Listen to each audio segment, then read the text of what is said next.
నమస్తే, welcome to college TV. ప్రస్తుతం మనతో పాటు గడ్డం సాయి కుమార్ గారు ఉన్నారు. ఒకసారి మాట్లాడే ప్రయత్నం చేద్దాం. ఏదైతే ఈటల రాజేందర్ పైన అటు జగ్గారెడ్డి చేసిన వ్యాఖ్యలు కావచ్చు, నిన్నటి నుండి సోషల్ మీడియాలో కొన్ని ఆ వ్యాఖ్యలు అయితే దుమారం రేపుతా ఉన్నాయి. దానిపైన బీజేపీ వాళ్ళు ఏమనుకుంటా ఉన్నారు, నిజంగా ఈటల రాజేందర్ కులం పేరు చెప్పుకొని అధ్యక్ష పదవి ఆశపడతా ఉండడం ఒకసారి తెలుసుకునే ప్రయత్నం చేద్దాం. నమస్తే అన్న, చెప్పండి, ఈటల రాజేందర్ నిజంగా కులం పేరు చెప్పుకొని ఇలా అధ్యక్ష పదవి కోసం పాకులాడుతూ ఉన్నాడు.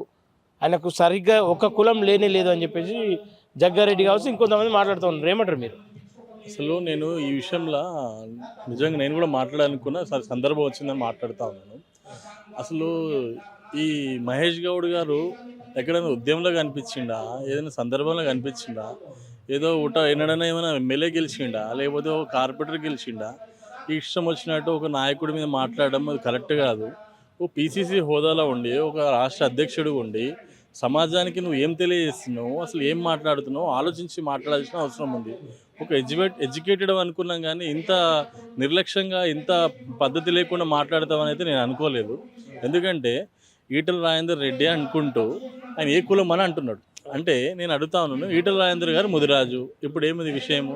నేను అడుగుతాను ఒక సూటి ప్రశ్న, నీకు చెప్పే దమ్ము ఉంటే నువ్వు మొగోడివి అయితే దీనికి సమాధానం చెప్పాలి. ఏమని? నీ రాహుల్ గాంధీది అసలు ఏ మతం? నీ రాహుల్ గాంధీది ఏ మతం? క్రిస్టియనా, హిందువా, ముస్లిమా? ఎందుకంటే రాజు ఇందిరాగాంధీ భర్త ఎవరు? ముస్లిం. రాహుల్ గాంధీ భార్య ఎవరు? క్రిస్టియన్. మరి ఇప్పుడు రాహుల్ గాంధీ ఏ మతం అన్నట్టు? హిందువా, ముస్లిమా, క్రిస్టియనా? సమానం చెప్పాలి మహేష్ గౌడ్. నిజంగా ఆయన మొగతనంగా ఒక పీసీసీ అధ్యక్ష హోదాలో ఆయన మాట్లాడిండు కదా, అహంకారంతో. ప్రభుత్వం ఉందని చెప్పి అహంకారం దోడుతూ మాట్లాడుతున్నావు కదా. నిజంగా నీకు చిత్తశుద్ధి ఉంటే నువ్వు నీ యొక్క రాహుల్ గాంధీ కులం ఏంది, మతం ఏంది చెప్పాలి నాకు. అది బహిష్కరణ చేయి, తెలుస్తుంది. మేము గర్వంగా చెప్తాం, ఈటల రాజేందర్ గారు ముదిరాజు బిడ్డ, ఒక బీసీ బిడ్డ. ఇప్పుడు సమాధానం చెప్పి. ఇంకోటి, ఈటల రాజేందర్ రెడ్డి అంటున్నావు కదా, నీకు దమ్ముంటే ఆయన ఎంపీ కాన్ఫరెన్స్లో అక్కడ మీరు ఎట్లా అభివృద్ధి కార్యక్రమాలు చేస్తున్న ఎక్కడన్నా ఒక అభివృద్ధి కార్యక్రమంలో శిలాపలక మీద ఈటల రాజేందర్ రెడ్డి అని రాయి. అప్పుడు మేమేందో చూపిస్తాం బీసీలం. రాయి మీ ఒక శిలాపలక మీద అభివృద్ధి కార్యక్రమంలో ఈటల రాజేందర్ రెడ్డి అని రాసే దమ్ము ఉంటేనే నోట్ల నుంచి మాట్లాడాలి. ఇష్టం వచ్చినట్టు మాట్లాడినంత మాత్రం ఈజీ కాదు. ఏదో ప్రజల్లో మార్కులు సాధించడానికి, లేకపోతే రేవంత్ రెడ్డి దగ్గర మార్కులు సాధించడానికి, నీ అధికారం దృష్టిలో, నీ యొక్క పైన దృష్టిలో మార్కులు సాధించడానికి కాదు ఇది విషయం. ఒక మాట మాట్లాడుతున్నావు, నువ్వు ఒక బీసీ బిడ్డవు, నీకు విలువిస్తూ మాట్లాడుతూ ఉన్నాము. నిజంగా చెప్తా ఉన్నాను, మహేష్ గౌడ్ గారు రాష్ట్ర అధ్యక్షుడు అయినప్పుడు చాలా ఆనందపడ్డా. ఒక బీసీ బిడ్డ ఒక పార్టీకి రాష్ట్ర అధ్యక్షుడు అయిందని చెప్పి చాలా ఆనందపడ్డా. కానీ ఈ విధంగా వ్యక్తీకరించి మాట్లాడడం మంచిది కాదు. ఈ సర్కాస్టిక్గా మాట్లాడితే మేము కూడా సర్కాస్టిక్గా మాట్లాడతాం. నిజంగా చెప్తున్నా మళ్ళొకసారి, మహేష్ గౌడ్ గారు నీకు చిత్తశుద్ధి ఉంటే నేను అడిగిన ప్రశ్నలకు సమాధానం చెప్పు, అప్పుడు ఈటల రాజేందర్ గారి దగ్గరికి రా. లేదంటే జగ్గారెడ్డి వ్యాఖ్యలపైన ఏం చెప్పవచ్చు? వాడోళ్ళు లుచ్చారెడ్డి వేస్ట్. అర్థమైందా? అసలు రెడ్డి కులంలో ఎట్లా పుట్టినో అర్థమైతే లేదు. రెడ్డిలు అంటే ఒక మంచి గౌరవప్రదంగా ఉంటారు, ఎట్లా మాట్లాడుతున్నో అర్థమైతే లేదు. ఒక మైక్ పట్టుకొని ఏం మాటలు అండి అవి? ఏం మాటలు? గాండు గీండు అనుకుంటూ ఒక రాజకీయ నాయకుడు మాట్లాడే మాటలు అవి. ఓ రాజకీయ, నువ్వు ప్రజలకి నాయకుడు, ప్రజలు ఎన్నుకునే నాయకుడివి, నువ్వు ఓడిపోయినావు, ఎట్లా మళ్ళీ గెలవాలనే ఆలోచన ఉండాలి. కానీ ఏదో సినిమాలు ఇన్ని రోజులు ప్రెస్ మీట్లు పెట్టుకుంటూ వచ్చినావు. ఏం జరిగింది? నీ కుటుంబంలో ఉన్నటువంటి భార్యకు పోస్ట్ ఇప్పించుకున్నావు, పెట్టుకుంటూ వచ్చి రేవంత్ రెడ్డి జోకుడు బిడ్డకు పోస్ట్ ఇప్పించుకున్నావు. సార్లు అక్కడికి ఆనందపడు. ఇంకేముంది? సినిమాలు ఏదో తీసుకుంటున్నావు కదా, రౌడీ క్యారెక్టర్లు, సైడ్ క్యారెక్టర్లు ఏమో సినిమాలు తీస్తున్నావు కదా, అట్లనేది నీకు మంచి సెట్ అయితే ఆ రౌడీ క్యారెక్టర్లు చేసుకో. అట్లాంటి సినిమాలు ఎవడొద్దు అంటున్నాడు? ఏం వచ్చి సినిమాలో మాట్లాడినట్టు ఏమైనా ప్రెస్ మీట్లు పెట్టి మాట్లాడితే అవుతుంది అనుకుంటున్నారా? మంచిది కాదు సుమా, చెప్తున్నా. తస్మాత్ జాగ్రత్త. దీనిపైన చర్యలు చాలా ఘోరంగా ఉంటాయి. మంచిగా కూడా చెప్తా ఉన్నాను. ఒక్కసారి మా ఎన్ఎస్ఏ యువకులందరూ కూడా అక్కడ, ఎందుకంటే ఒక సోదర భావంతో భావిస్తూ ఉంటుంటాం ఎప్పుడు యువకులని. కాబట్టి మీరు రెచ్చగొట్టినంత మాత్రం రెచ్చిపోవాల్సిన అవసరం లేదు.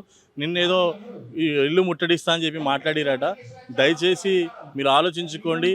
ఇదే జగ్గారెడ్డి మీ యొక్క రేవంత్ రెడ్డి పీసీసీ అధ్యక్షుడు ఉన్నప్పుడు నువ్వేం తురుంకాను అరాబాయ్ అని మాట్లాడినటువంటి జగ్గారెడ్డిని మీరు ఆ రోజు ఏం చేయలేకపోయారు.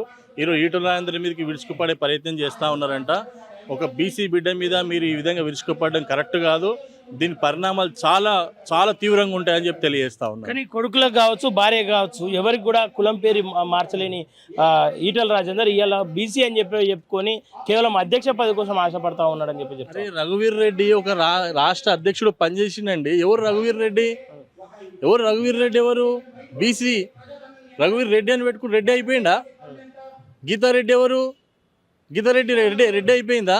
వాళ్ళ పార్టీలనే ఉంది కదా. అరే ఒక తల్లి ప్రేమగా పెట్టుకుంటే తప్పేముంది? ఏ తల్లికి పేరు పెట్టుకురు అంతే, కులం మార్చలేదు కదా. అర్థం చేసుకోవాల్సిన విషయం ఉంది.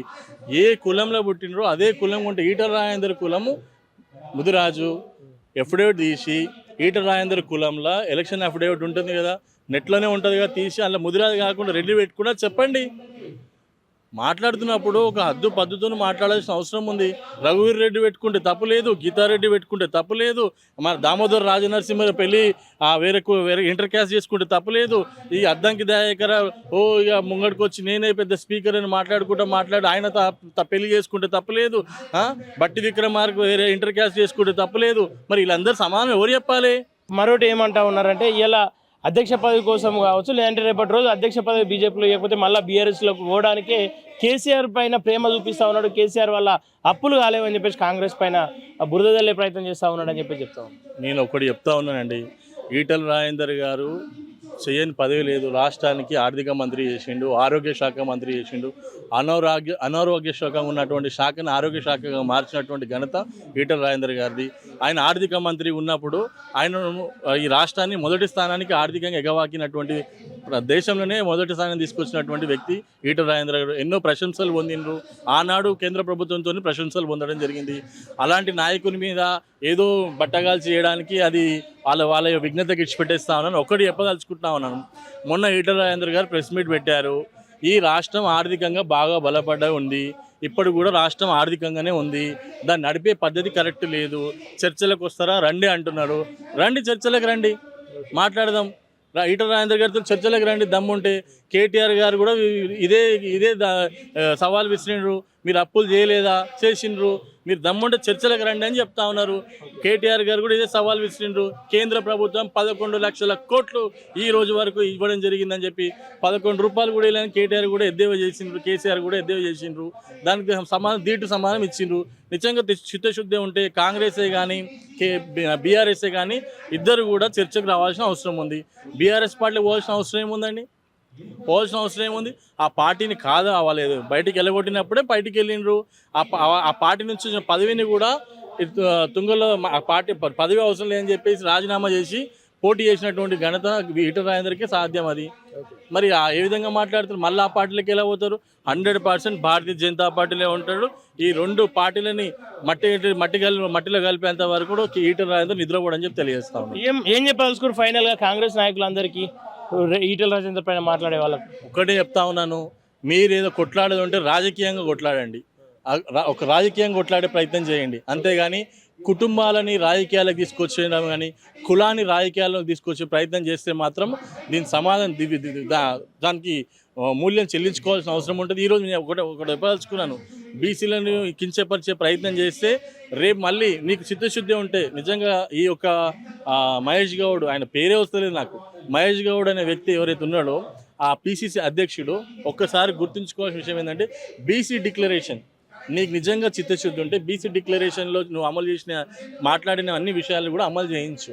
అదేవిధంగా ఇక్కడ ఫ్రీ బస్ ఏర్పాటు చేసినాక మా ఆటో డ్రైవర్లకి 12,000 ఇప్పిస్తాను, కార్మికులకి ఆటో డ్రైవర్లకి వాళ్ళకి 12,000 ఇప్పించు. ఇలాంటి కార్యక్రమాలు అభివృద్ధి చేసే దాని మీద దృష్టి పెట్టి ప్రజలు కోరుకుంటుంది ఏంటంటే అభివృద్ధి నోచుకోలేకపోతున్నాము, అభివృద్ధి నోచుకునే విధంగా మీరు ప్రయత్నాలు చేయండి తప్ప ఆ హైడ్రా జరుగుతున్న కూల్చే విషయాలని ఆపడం ప్రయత్నం చేయండి. ఎందుకంటే మీరే ఇచ్చిన మాట ఏమని, ఆల్రెడీ కట్టిన ఇళ్లను కూలగొట్టమని చెప్పడం జరిగింది. మళ్ళీ నోటీసులు ఇచ్చి వాళ్ళ యొక్క ప్రాణాలు తీసుకునే విధంగా మీరు ప్రయత్నం చేస్తూ ఉన్నారు, వాళ్ళని భయాందోళనకు గురి చేస్తూ ఉన్నారు. కాబట్టి ఇవన్నిటి మీద దృష్టి పెట్టి మీరు అభివృద్ధికి ముందుకు పోండి, తప్పకుండా మేము కూడా సహకరిస్తాం. కానీ ఇలా పిచ్చిగా చిల్లరగా మాట్లాడే ప్రయత్నం చేయకండి అని చెప్పి తెలియజేస్తాం. విదేశాల్లో ఉన్నత విద్యను చదువుకోవాలని అనుకుంటున్నారా? అయితే వెంటనే ఫ్లైగ్రాండ్ ఓవర్సీస్ ఎడ్యుకేషన్ కన్సల్టెన్సీని సంప్రదించండి. మీ విదేశీ కలలను సాకారం చేసుకోండి. ఫ్లైగ్రాండ్